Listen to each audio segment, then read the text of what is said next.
Week 41, Day 1. Curry. To seek favor by flattery. He discreetly tried to curry favor with his employer. Paul. Cease to please, become dull. Those conditions were not conducive to a felicitous evening, as the dance would soon pall for the lack of feminine companionship. Succulent. Juicy. The connoisseur of fine foods declared the restaurant the ultimate in the preparation of succulent meat dishes. Satiety. Excess, overly full, surfeit. The host exhorted his guests to eat to satiety. Intrinsic. Within itself, inherent. She coveted the antiquated locket even though it had only an intrinsic value. A pretty kettle of fish. A mess, troubles. He thought it was an innocent white lie, but it got him into a pretty kettle of fish. Queen of the supermarket. The American housewife is queen of all she surveys in the supermarket. She decides what items shall be purchased.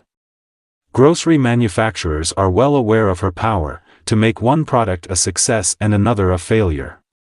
They spend huge sums developing new products with which to curry her favor. Fearful that a successful product will soon begin to pall, the manufacturers, without cessation, come out with new and improved versions to whet her appetite. Sometimes it is only a box or package that has been changed, perhaps a colorful photo of a succulent meal on a TV dinner box. In the larger supermarkets, the housewife is faced with a satiety of merchandise, particularly in the copiously stocked laundry detergent section. While there may be almost no intrinsic difference among the many brands, advertising and packaging serves to importune her to buy one rather than another.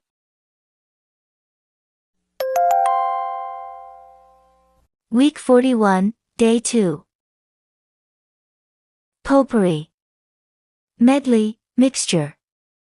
A potpourri of today's musical hits sounds more like cacophony than harmony. Sanction.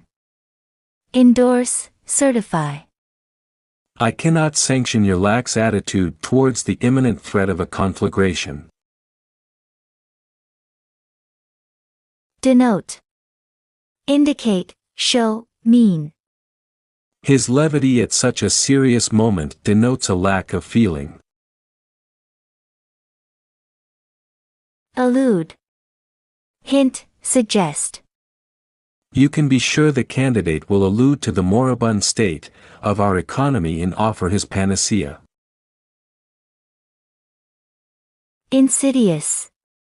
Sly, seductive, treacherous. In some insidious way, the glib salesman played upon my repressed desires and sold me a gaudy sports car. The acid test. A severe test. The new job was an acid test of his ability to bring home the bacon.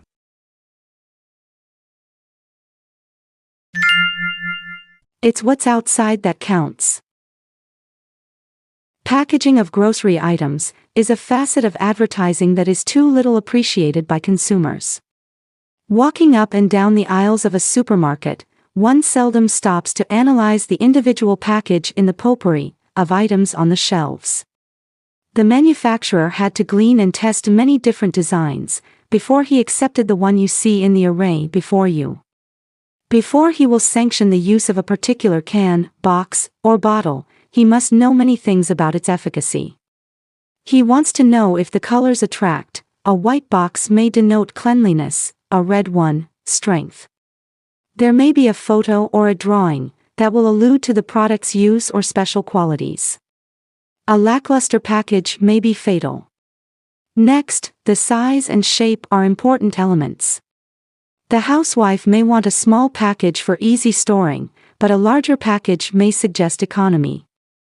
A round bottle may look attractive, but a square one is easier to stack.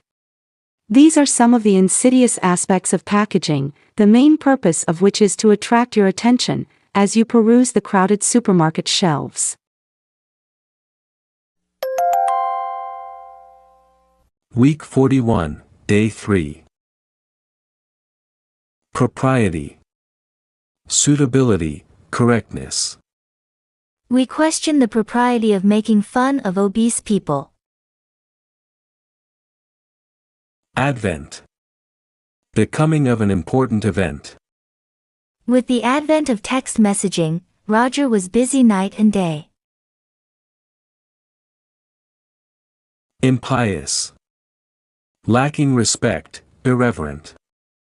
In the milieu of city street life, it is not atypical to hear impious comments about authority. Proffer. Offer for acceptance. I'd like to proffer my belated congratulations on your 25 years of married serenity.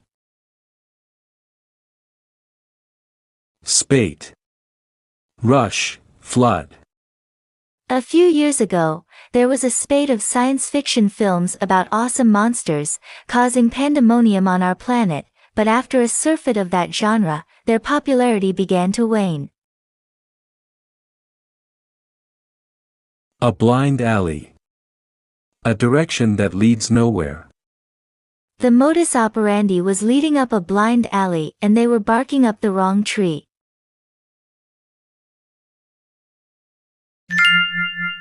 Tried and true. Few questioned the propriety of the current haste on the part of manufacturers to bring out new and improved products at the prevalent rate. At one time, in the dim, distant past before the advent of television, it was the vogue for products to be advertised on the merits of their tried and true qualities. Few advertisers were impious enough to jettison any part of a product that had been accepted by the public. Year after year, the local grocery store owner would proffer the same box of cereal, the same house cleaner. The acceptance was of the time-tested product, and it appeared almost unconscionable for the manufacturer to change his merchandise. Today's spate of transient products would have been considered an anomaly in those days.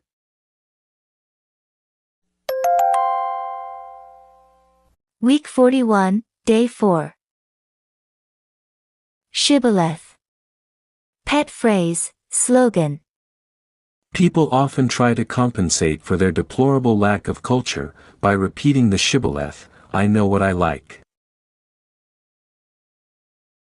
Bogus. Counterfeit, fake. He had the audacity to try to foist a bogus dollar on me. Substantiate. Confirm, ratify. The reporter wanted to elicit the pertinent facts from the reticent witness, so he could substantiate the charge of moral turpitude against the high city official. Nutritive. Having nourishing properties. Mothers should be vigilant that their children's food has the proper nutritive value.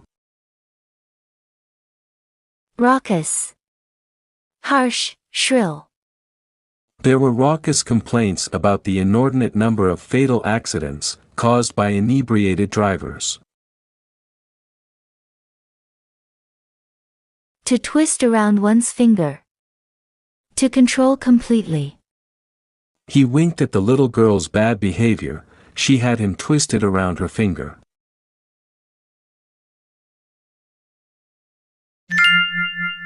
What's in a name? Supermarkets now carry their own products to compete with the national brands. These house brands are not in a felicitous position because they cannot be advertised widely.